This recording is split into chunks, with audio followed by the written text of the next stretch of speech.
નમસ્કાર, આપ જોઈ રહ્યા છો મારો અવાજ ન્યૂઝ। મહેસાણા જિલ્લાની મોઢેરા પોલીસ દ્વારા રાહદારીઓ માટે ઠંડી છાશનું વિતરણ કરવામાં આવ્યું। મોઢેરા પોલીસ દ્વારા રાહદારીઓ માટે ઠંડી છાશનું વિતરણ કરવામાં આવ્યું હતું। દેશમાં હાલ કાળઝાળ ગરમીનો સમય ચાલી રહ્યો છે, ત્યારે લોકો ગરમીથી બચવા માટે અનેક ઉપાય કરતા હોય છે અને આ ગરમીથી કઈ રીતે ઠંડક મળે અને શાંતિ મળે તે માટે અલગ અલગ ઠંડા પીણા પીને મજા માણતા હોય છે।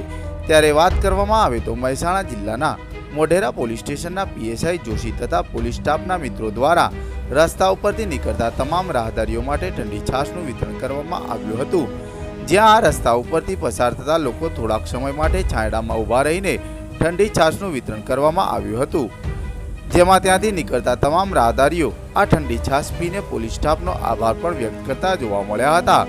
અને આ મહેસાણાના મોઢેરા પોલીસ સ્ટેશનના કર્મચારીઓની રસ્તા ઉપરથી નીકળતા રાહદારીઓને ગરમીથી બચવા માટે આ છાશનું વિતરણ કરીને સરાહનીય કામગીરી કરી હતી।